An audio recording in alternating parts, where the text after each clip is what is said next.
अस्सलाम वालेकुम everyone, this is Shakeel थीन एक नई वीडियो के साथ जो है मैं हाजिर हूँ। और इस वीडियो में मैं आपको बताऊंगा current situation in UK for international students के लिए जो है इस वक्त यूके में करंट सिचुएशन क्या चल रही है, इसके बारे में जो है मैं आपको अपडेट दूंगा। और साथ साथ जो है इंटरनेशनल स्टूडेंट्स आजकल जो है कौन सी जॉब्स कर रहे हैं उसके बारे में जो है तफसील से इस वीडियो में मैं आपको बताऊंगा। और वो स्टूडेंट्स जो कमिंग इनटेक में यूके में आ रहे हैं उनके लिए कौन कौन सी जॉब्स अपॉर्चुनिटीज हैं उनके बारे में जो है मैं बात करूंगा। गाइस, अगर सबसे पहले मैं बात करूं करंट सिचुएशन की यूके के अंदर खास तौर पर फॉर इंटरनेशनल स्टूडेंट, तो इस वक्त आपको मालूम होगा कि यूके गवर्नमेंट ने बहुत सारे अपने लॉज जो हैं वो चेंज किए हैं, जो कि अनफॉर्चुनेटली इंटरनेशनल स्टूडेंट्स के लिए जो है वो फेवर में नहीं है। उसकी वजह यह है, जैसा कि आपको पता है, यूके गवर्नमेंट ने जुलाई 2023 में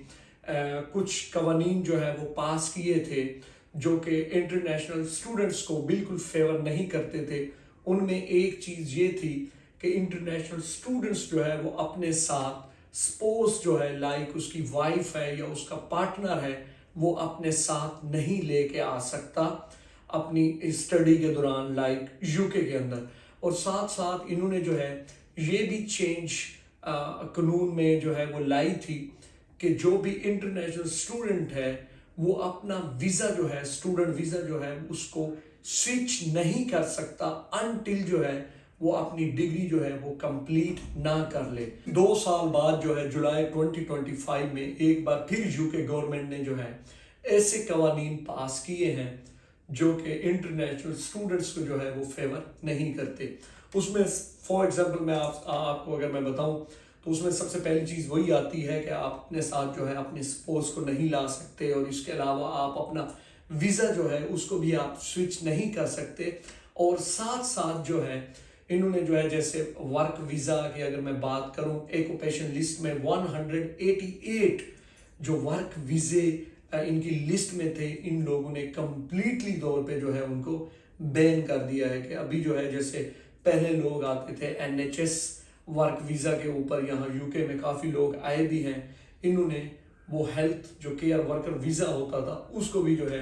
कंप्लीट जो है वो बैन कर दिया गया है। तो अब अगर मैं बात करूं इन सारी सिचुएशंस को देखते हुए, इन कवानीन को देखते हुए, अब जो है इंटरनेशनल स्टूडेंट्स के लिए जो है कवानीन जो है वो काफ़ी सख्त कर दिए गए हैं। और even though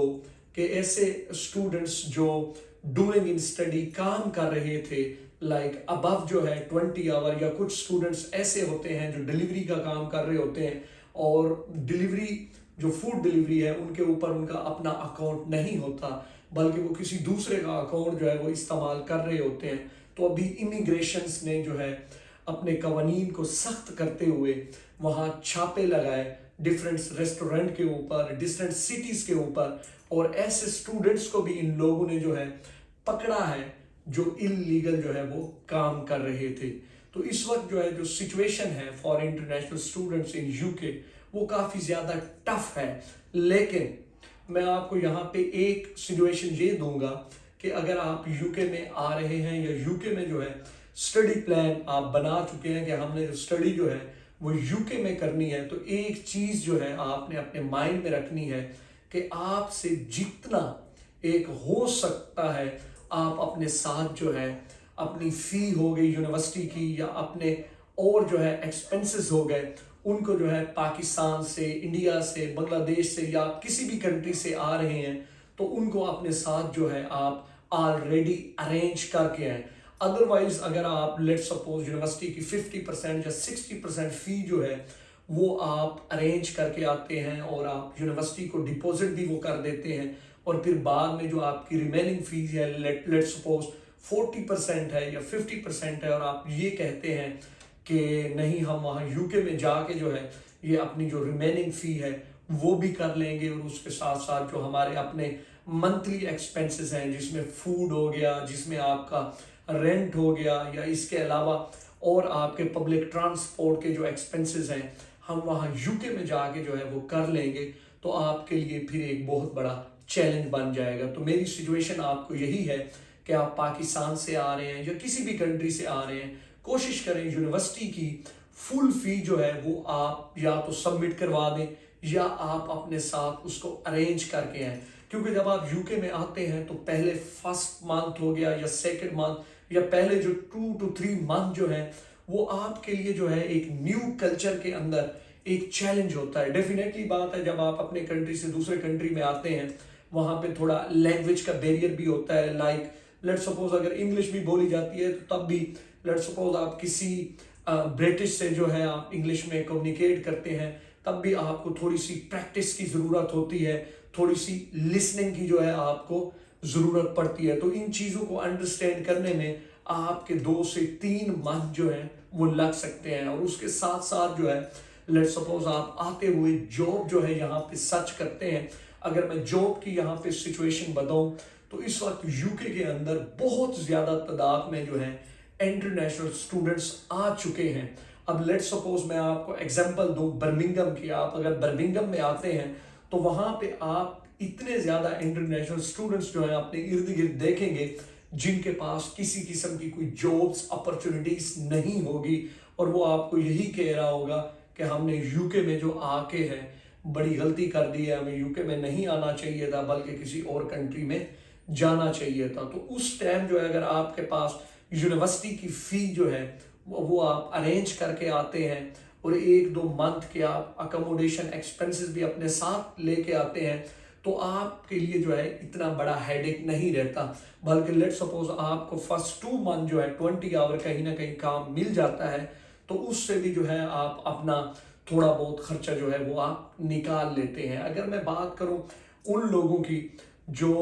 cash in hand पे काम कर रहे होते हैं तो उनका यही होता है कि लेट सपोज आप गवर्नमेंट का अपना जो एक पे जो है वेजेस जो पर आवर वो देते हैं वो 11.42 है मिनिमम वेजेस। बट अगर आप कैश इन हैंड किसी के यहाँ काम करते हैं तो वो कुछ लोग ऐसे भी हैं जो आपको कहते हैं हम आपको आवर का जो है वो 5 पाउंड देंगे, कुछ कहते हैं 6 पाउंड देंगे, कुछ कहते हैं 7 पाउंड देंगे। तो इस तरह की डिफिकल्टीज जो हैं वो डिफरेंट लाइक इंटरनेशनल स्टूडेंट्स जो हैं वो फेस कर रहे हैं। पहली चीज आपने अपने जहन में रखनी है जो यूके के हालात आज से 2-3 साल पहले थे अब वो वैसे नहीं है। अब इंटरनेशनल स्टूडेंट्स के लिए जो है जॉब्स को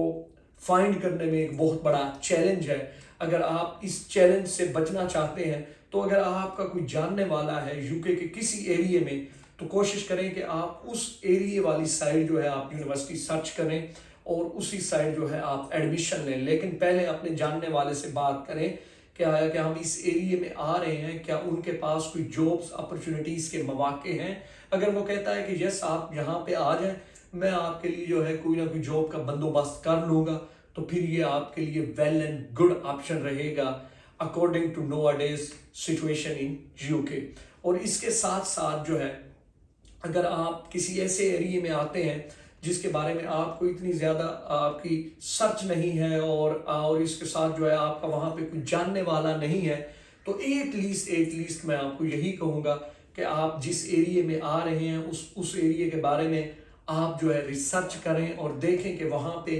कितनी एक जो है जॉब्स अपॉर्चुनिटीज़ हैं और इंटरनेशनल स्टूडेंट्स जो हैं वहाँ पे कौन कौन सी चैलेंज जो है वो फेस कर रहे हैं। तो गाइस ये चीज़ जो है आपने अपने माइंड में रखनी है। अब मैं आता हूं इस चीज के ऊपर कि कौन सी जॉब्स जो है नोअडेज जो है वो अवेलेबल है फॉर इंटरनेशनल स्टूडेंट। जैसा कि मैंने स्टार्टिंग में बात की है कि आप डिलीवरी की जॉब कर सकते हैं लेकिन आप ड्यूरिंग इन स्टडी जो है अपना अकाउंट ओपन नहीं कर सकते, उबर ईट्स पे नहीं कर सकते, डिलीवरो पे नहीं कर सकते, जस्ट ईट पे नहीं कर सकते। तो उसके लिए आपको किसी सीनियर या किसी रिलेटिव से जो है वो कांटेक्ट करना पड़ेगा। अगर वो आपको दे देता है अपना फूड अकाउंट जो है डिलीवरी अकाउंट तो ये वेल एंड गुड है, उसके ऊपर आप काम कर सकते हैं। बट फिर भी मैं वही कहूँगा कि आपको जो है 20 आवर अलो होते हैं। अगर लेट सपोज आप पकड़े जाते हैं तो ये भी एक रिस्क है। और दूसरे नंबर पे अगर मैं बात करूं कि कौन कौन सी जॉब्स जो हैं वो अवेलेबल हैं उसमें एक सिक्योरिटी की जॉब है। तो वो जैसे ही आप आते हैं तो सिक्योरिटी लाइसेंस बनवाने में आपके मिनिमम जो है 45 डेज to 60 डेज जो है वो लगते हैं। तो इस वजह से मैं कह रहा था कि आप अपने साथ फर्स्ट 2 मंथ के एक्सपेंसेस जो है वो लेके आते हैं, तो वो भी आपके लिए जो है गुड रहेगा। अब अगर मैं सिक्योरिटी की जॉब्स की बात करूं तो वो भी एरिया के ऊपर जो है वो डिपेंड करता है कि आप किस एरिया में जो है जा रहे हैं। अगर आपका कोई ऑलरेडी वहां पे जानने वाला है तो ये वेल एंड गुड है, तो आपको उसी साइड जाना चाहिए जहां पे आपका कोई ना कोई जानने वाला है। एटलीस्ट जो है उन लोगों के पास कोई ना कोई लिंक्स होते हैं जहां पे वो काम कर रहे होते हैं, तो आप वहां पे एडजस्ट कर लेते हैं। अब तीसरे नंबर पे मैं बात करूं तो वही रेस्टोरेंट आते हैं। आपको रेस्टोरेंट पे जाना पड़ेगा। अगर आप किसी ऐसे रेस्टोरेंट पे जाते हैं जो कि आपको कैश इन हैंड वर्क जो है वो आपको अलो करते हैं कि आप आए, हम जो है आपको ऑफर करते हैं आप आए, तो ये चीज़ गाइस याद रखिएगा। आप वहाँ पे 8 घंटे काम करते हैं या डेली के 10 घंटे काम करते हैं, तो वो जो है आपको कोई 6 पाउंड देगा, कोई 7 पाउंड देगा, कोई 5 पाउंड देगा। तो इस तरह की जो है करंट सिचुएशन है जो यूके में वो चल रही है। अगर मैं इंटरनेशनल स्टूडेंट्स की बात करूं, आपका किसी किस्म का भी कोई क्वेश्चन हो तो आप जो है मुझसे पूछ सकते हैं। मैं कोशिश करूंगा कि आपके उस जो आपका कंसर्न है उसका जवाब जो है मैं टाइम पे दूं। अस्सलाम वालेकुम, टेक केयर।